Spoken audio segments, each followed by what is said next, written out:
Welcome. This week it's Doc Dailey Hey guys.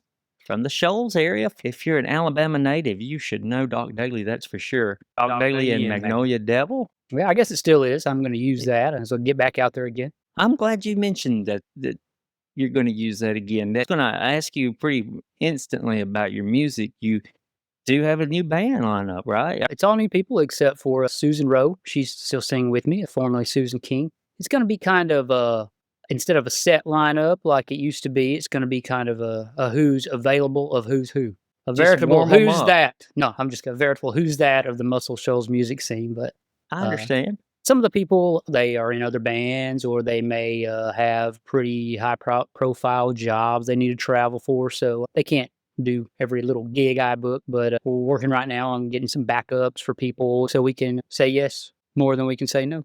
Yeah, you get a lot of offers?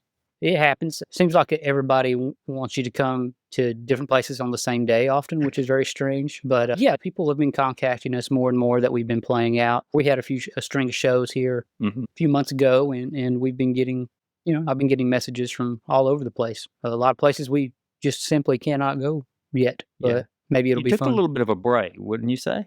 I would say I took a few decades off. No, I haven't Sorry, you released did. I haven't released any new music in over a decade. Yeah, quite a break. Has Yeah. it really been that long? It It doesn't seem has. that long. Let's not talk about the exact number of years, but I used to joke that I was waiting to put out a new record until I didn't have to print any physical CDs because Mhm. CD sales were waning and waning. And I accidentally waited until the entire music industry was gone and all kinds of other turmoil. Yeah. You just had to go with vinyl, and that's about it. Yeah, and go with some vinyl and And some that's digital, yeah. And vinyl can be so expensive to produce and certainly, sell. certainly. New set of songs? I've got a lot of new material that I've been slowly introducing with the live sets, and we do the old stuff too, but new stuff, some of it's new feel, but it all meshes well together. People have seemed to be enjoying the new stuff. I heard high praise from Caleb Johnson on a No, show yeah, he saw in Tuscaloosa. Caleb's an awesome guy. Yes, he is. Shout out to Caleb. Is your sound changed any now that you got kind of a revolving band, or do you feel like Um, he's kind of the same? not really. As it will, it will change per show depending on who's playing with me, of course, but it's still basically the same sound. We don't have a live banjo player anymore. I'm not really looking to reintroduce that back in, although I love it, but kind of pigeonholes us a little bit in some people's minds as to what Huh. they're listening to. They hear a banjo, they think bluegrass, Yeah. and then they introduce it to their bluegrass loving friend and they say, "This is not bluegrass. I don't want to ever listen to these guys again," or that kind of thing, There's no way that's happened, or right? bluegrass festivals contact you just because Ah, someone told them to check you out. And then they say, "Well, you know what? Actually, you're not really what we're looking for. Sorry," that kind of thing. So it kind of caused a little bit of confusion over the oh, years. wow. And it's fine. I Just know on Southern those sounds, on those recordings, it sounded phenomenal, And also, it's hard to find a bunch of banjo players that want to play in a rock band. That's so true. Mhm. To get anything that's, diverse and varied, like a banjo, like a pedal steel, Right. I had another one on my fiddle, which you've incorporated Right. some. Right. It's Mhm. hard. It's just the sounds I grew up loving, but it's not for everybody and it's not for every song. With you, I grew up hearing that, and I think it blends well with specific types of rock music. I think it's Mhm. perfect. But Oh, you you're also hearing play you also play saxophone, don't you? well, I can play the Oh, saxophone, come on. but I don't advertise my skills as that because I was in the marching band in high school and junior high, and I played a little bit in one of the first bands I was in, but I'm not a proficient saxophonist. I I understand. do other things better, and if I need a saxophone player to do anything cool, I can just find a really great one. Okay. Well, You I don't just you thought don't that mean playing saxophone for you on anything. I thought that But was really cool to hear that you also dabbled in saxophone. I do the horn parts and arrangements on my songs and stuff like that, and I've done it for bands like Belladere in the past, and maybe a couple other people. But background harmonies, nothing. Okay. I'm not an A amazing soloist. soloist or. That's understandable. Mhm. Because usually with people in a marching band, it falls off as soon as they graduate.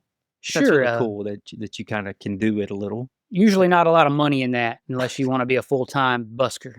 I That's joke true. that, one of my retirement plans will be to be well, this is also something that changed. I said, "Oh, yeah, I'll go to the mall and I'll be a Santa Claus, playing saxophone Santa Claus at the That's mall, but right. now there's no malls. There are no And, malls. I don't But you know what? The Santa business is still thriving. As sh you sh oh, with a sure. 6, 7-year-old child, yep, you Yeah, know. oh, yes, for now it is until they change that too or something. Let's talk about your Yes. songs because you said I'm not a phenomenal saxophone player, but you are a phenomenal songwriter. There's no doubt Oh, about it. well, I appreciate that. How much I know it probably varies, and there's no set answer to this, and this is a lame kind of question, but, how much time do you spend writing a song? Do you worry over the lyrics, the chord changes a lot, or I just recently finished up some songs I started over 20 years ago. wow, And I've been called a perfectionist or well, about my songwriting, and that's fine. I'm not one of those people that wants to release every idea that I have out into no, the world. I think that's smart. Uh, but I probably should put out a little more stuff than I do, obviously. It's very important to me. I want every syllable to be the way that want it, and I want things the way I want them to be, and I labor over it. Do you think it makes it hard to be in a band with you? Are you a taskmaster? Uh, uh, that I have been called that as well, Okay. but I'm pretty laid back, but about that stuff. It's just music. It's just we're having fun and we're trying to perform. But when it comes to a recording studio situation, Mm, I'm very set in what I want to hear as far as production goes and lyrics and delivery. There there is a tiny difference between something that's just okay and something that is extremely phenomenal and moves someone. wow, that's a good point. Yeah, on the recording, so sometimes you just wanna capture what's happening that day, but I'm with you. I kinda want Mhm. it to be people gonna hear this, let's try to get it right. Or I don't sit around listening to my own records, but occasionally you do have to hear stuff, and I don't wanna wince Yeah, like I do when I listen to demos or some of my first stuff that I ever recorded that I wished I had more time to work on or more time yeah. to hone. I know, for instance, I saw that you spelled my name correctly on the graphic there, and that doesn't happen all the time. Really? Extra letters in daily that aren't always there, for some I people. suppose. When your name's misspelled on something, you notice it, and it kinda irks you, right? Mm, And that's kinda what it would be like if I had to hear a recording over and over that wasn't exactly what I want with okay, my name on it? for sure. You talk about getting the syllables right on the recording and getting the sound of your voice right. You have a very distinct voice, and I'm sure people tell you this. I've stolen this from someone, but I call it a high lonesome sound. The high lonesome sound of you hearing, like we were talking about country sometimes, and even in bluegrass sometimes. Did Mhm. did that come to you naturally? Like when you were young and you just started singing, that's what came out? Yeah, I'm just a tenor, first tenor. I It's can't help it. beautiful. It's just the way it comes out. I mean, I grew up singing in the Church of Christ, and, there's Mhm. no instruments, and between that and country radio and singing to Bon Jovi on the radio or something like that, it's just when I was coming up, hair metal, that Yeah, kinda thing was yeah, popular, and you could have a high voice and be a singer. I mean, think of, like, metal bands and the high screaming and that kind of falsetto singing and stuff, so I got a lot of practice in the backseat of the car riding to and fro, singing high, but I just don't have that booming, deep voice that a lot of people have, no, it's wonderful voice. It's which so also good. made it hard in the, like, earlier, kinda heavier bands I was in. I'm just not a screamer and a yeller. Well, it's phenomenal. I try not to be in my daily life either if I can help it. If you look around, you don't do a lot of interviews. Is there a reason? Truthfully, when you're not really out trying to, publicize something out into the world, like releasing a new record, Yeah, people aren't really looking to interview you about anything. I You don't really know, have to man. You push your seem own publicity? sometimes, but, you seem like a really interesting guy, especially when it comes to songwriting and making music, and like I said, you're a saxophone player too. I don't know if a Well, lot of thanks. people even knew that. Yeah. Well, sometimes people ask me about it. A few months ago, someone asked me about, well, I guess it was, over a year ago now. They said, "Hey, are you a Bruce Springsteen fan?" Mhm. And I was a little nervous because I thought this guy was putting together like a cover show, and I was so afraid he was gonna ask me to play the saxophone for it because Oh, that's yeah. like Clarence. You can't just do that. That takes someone special. But luckily, they just wanted me to do a couple of songs. And Brad Gwynn, who is a phenomenal saxophonist, came in and he nailed every note and every What feel. songs did you do? Do you I remember? that is out in the streets, and oh man, that has been In fact, they're doing it again next week because it's been a year. Are you Uh, jumping in? no, no, I might go just to hang out, but I'm not involved this time. It's a little more stripped down. I think there was like 12 or 15 of us last time, and I think it's only a few people this time. That's But really cool. it's fun. We did a fun Tom Petty one too that we ended up doing a few times. Mhm. But I just got lucky enough to be asked to be involved, and it really helped me. I have a lot of anxiety about performing and stuff like that, especially when I have been doing it recently. Like Uh-huh. getting back in the saddle is a hard thing for me. So I was very lucky that they asked me to participate in that because it helped me get used to being on stage again, Yeah. and it put me out of my element, out of my comfort zone, which I needed. Yeah. I'm glad you're back making music. Do you have I won't hold you to it, but do you have a timeline on new music? Uh, no, because I used to do that and I failed at every one of those timelines. But Me too. it helps to be playing with people again. By the way, that's Jordan Dean who put all those shows together. I really appreciate Jordan involving me in that. I don't want to put a timeline on it because then I will have more nerves about that. I've talked to people about recording for. I've been threatening to put out a timeline for so long that I probably shouldn't. If I had studio time booked tomorrow, do you have enough for an album? Oh, I've got multiple records worth of songs. Yep. But And that's a Springsteen thing too, keep them in the back pocket. I have some that are so I've had them in my pocket so long that I'm kind of tired of carrying them around. So I'm like moving, whatever. You always want to work on your newest thing. It just feels fresher. There are songs that I mean, the whole time that I haven't been putting out music, I have sporadically been playing live solo performances and stuff like that. And I kind of wore out some of the unreleased material in my Oh, mind, but to go into the studio and record it or re-record it in some cases would put new life into it for me. yeah. Um, I'm not really throwing away any of those tunes when I get with new people to rehearse for a show or something. I'm a little bored running through my old songs. I kind of want to work Yeah. on the new stuff because Yeah. it just breathes new life into it, having new players on the songs as you're writing them. I mean, it just really helps for me. It just really drags it out of me. Yeah. And it's always easy to drag something when you got somebody helping you. That's promising, and I'm excited that there are maybe a couple albums that Well, we'll see. if possible. Well, definitely it's good to hear that you're thinking about recording and Yeah, in today's world, people don't know what albums are. Like, you know what I mean? But people our age do. But maybe singles is the way to go. Pop off a few singles and then put out a collection as an album later. That kind of thing. it might be. Well, you ready for our 4 questions? Oh, I guess so. All right. We're gonna get into our 4 questions. It's the heart of our show, of course. Our first one for Doc is, who shaped your life most and how? And do you feel like you've maybe borrowed anything from this person? Yeah, all these questions. When I looked at them, I was like, oh man, these kind of hit me hard in weird places. That Okay. this is the reason I don't do interviews or answer anyone's questions. But yeah, unfortunately, the person that shaped my life the most was kind of in a negative way. I took this as like, well, okay, we'll move on to a positive person.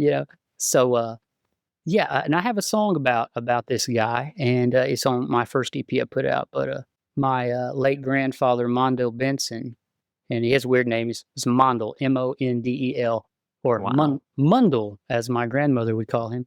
Huh. But when I was about 8 years old, my grandparents moved back to the South, back to Alabama from Indiana, where my grandfather had been working for like 40 years. He retired, and they came back down to, well, they were moving home to where they were from, but they were mainly trying to take over helping raise me and my younger sister.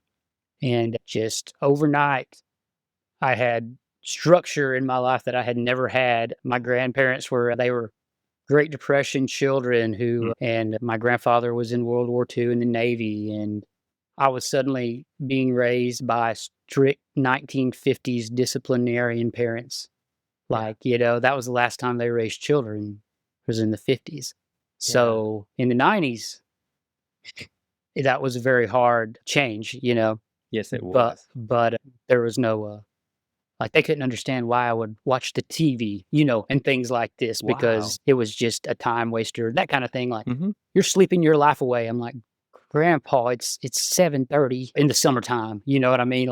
But it was good for me, so much more structure than I had before. Without that happening, I probably wouldn't be around, truthfully. I would probably be locked up or worse, you know?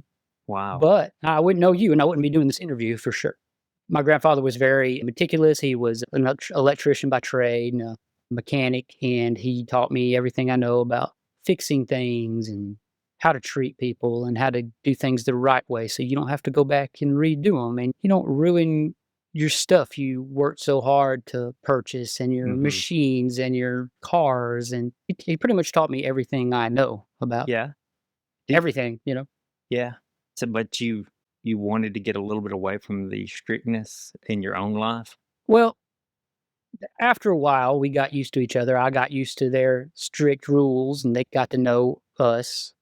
And they weren't as hard on me as things were before they were there, if that makes sense. You know, until they passed away a few years ago. I mean, we were close, you know. Sorry to hear they passed away. Well, they were very old. They would both be over 100 now if they were still alive. Okay. That tells you the generational stuff, you know. Yeah, it does. As far as getting away from that, not really. I needed it, you know. But go ahead with your question. I'm sorry. No, I'm fascinated by this. I would move on to number 2 then. That's what we'll Okay. do. It actually might there might be connections, there may not. Love this question, by the way. I don't know that I've used it much on this show. It's what keeps you up at night? Mm, yes, and this is also a hard one It because is. I am a person with sleeping insomnia disorders Oh, over the me too. years. Yeah, okay, yeah, a lot of us, especially people our age now, but I feel like it's probably a I used to think that maybe it was just when I was younger and oversleeping for Mhm. shifts at my work, and when I'm like a teenager in 20s, I'm just staying up too late. But then when I tried to be responsible and still couldn't sleep, that Yeah. then I realized there was something else going on. Probably a lot of the same things. Well, like I said, I used to think it was just me, but over the years I realized a lot of people.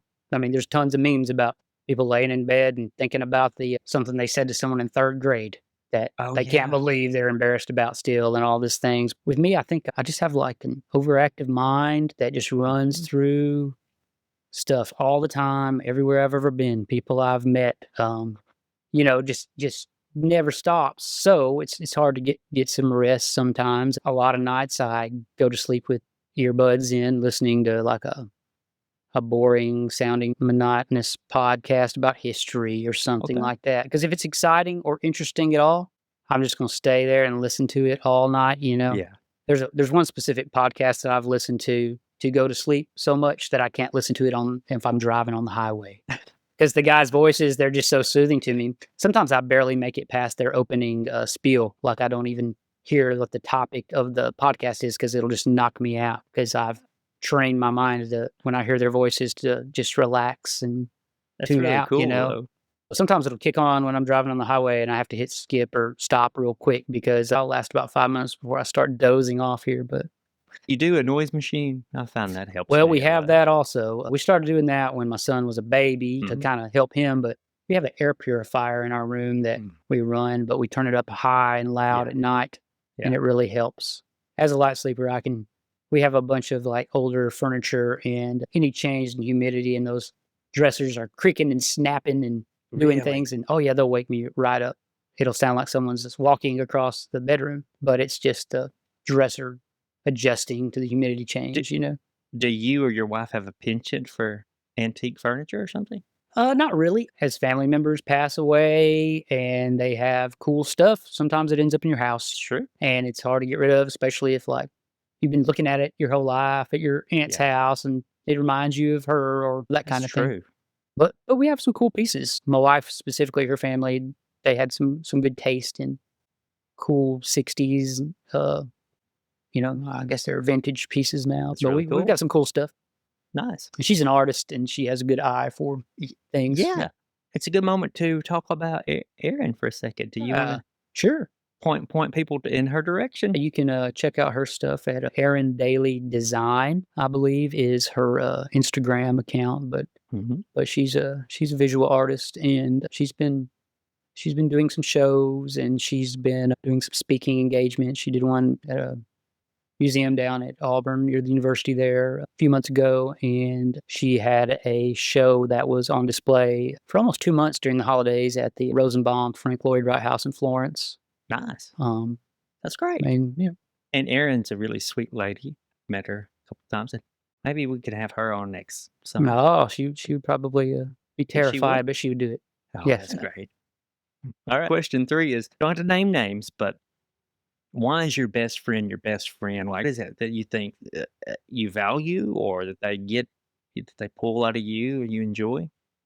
Yeah, and at first when I saw this question, I thought, "What am I gonna say?" Because for so long, it's kinda do I have a best friend, you know? Oh, Like, no. but I have a best friend, but unfortunately, just due to life and life gets in the way and circumstances of just this age, there's also memes about this, like, there's, like, a joke about a 40-year-old man and his 3 best friends or whatever, and it's like, "Ah, yeah, 30-year-old men don't have, 3 best friends or 3 good friends." Anyway, my friend, he's just super honest with me, and we kind of just understand things the same way somehow from the first few conversations we had. We seemed like we were just on the same plateau, whatever that was. I feel like a bad best friend because I'm still supposed to take him out for lunch or dinner from his birthday. That was months ago because we have just not I've just been busy and we have not been able to make it work. So it kind of makes me think, well, maybe I'm not such a good best friend, but we'll get together eventually. But we used to With be we used to be together all the time, and Mhm, just as life's changed, we just mhm. it's just hard. With honesty, is it the kinda honesty where he will tell you you're wrong in situations and you Oh, need to hear that sure, kinda thing? Yeah, sure, yeah. yeah, it's good. Luckily, we rarely have that, but it's good to have someone that questions you and doesn't agree with everything you say. Yeah, And some friendly pushback is good. right, yeah, out of love and respect, not just a yes man that's just happy to be there and just go along to get along, that kind of thing. I mean, we don't really argue because we don't have to. It's well put. Let's get to our favorite, which is kind of the question. What's done it real good for you? Well, as of late, stuff that's done up real good for me is getting back in the saddle with the music thing has been very helpful. Lifting my spirits, for one thing. And Yeah, it's easy with anything that you do a lot and you're used to. When you leave it and put it up on a shelf, sometimes when you pass by the shelf, it feels like, well, maybe that's just not for me anymore, but it's good to realize that maybe it is. And maybe there's a little bit left there to wring out. But, also, like, as of late, my son's just now getting to the age where we've always been close and hang out, of course, but now we can do physical things, like, he's a expert bicycle rider, and he rides a bike way bigger than for his age, and, we've been out riding bikes, and as a family, we go out, and we've been doing so many physical activities since last year. He's just now where he can, like, watch a whole movie, so we can have movie yep, nights, and we can yep. go to the movies, and we can That's right. go play disc golf, and we'll try to just really get out and burn some calories and energy off Yeah, and be around each other without a screen, sure. you know? I would say, like, right now, that physical stuff, being out, family time. We just got back from a family vacation, which is probably the first one where he's old enough to really participate in everything. Right. I'm with you, man. I'm really glad that you decided that the music thing was for you because I know at least 3, and I'm going off the top of my head. Me, Caleb Johnson, Bo Hicks, all 3 of us would say that it's for you. Get back out there, and we're gonna be a part of the crowd when we can. Well, thank you so much, man. Yeah, I'm glad you joined me today. Like I said, I don't know that I've seen a lot of interviews with you, but it's nice to have you on. Just by nature, I guess you'd say, a little shy, and it's hard to reach out for publicity when you don't have anything to publicize, you Well, know? it's fine, man, because Um, your songwriting, it will last ages, and they're and they're worth worth talking talking about about whether whether they're they're 10 years 10 years. old or new today. Well, You're thanks, man. you're a sweet guy, dog, and thanks for stopping by. Same to you. Well, for everyone else, we'll be back maybe Right. next week. We're winding it down. Thanks to Doc. We'll put some links in the show notes for For everybody everybody. who's on YouTube, and you can click and find him. Yeah. I suppose Instagram is probably your most active site Yeah, yes, I would think so. if they wanna It's see a it yeah, show. Instagram, Doc Daily. I'm on there, and I'm on all the stuff, but that's probably the best. That's the But best one? I really I'll appreciate put this opportunity, man. Oh, you're welcome. I can follow Doc a couple different places and catch up when he does start having some more shows and when he gets those songs recorded. Thank y'all. Thanks.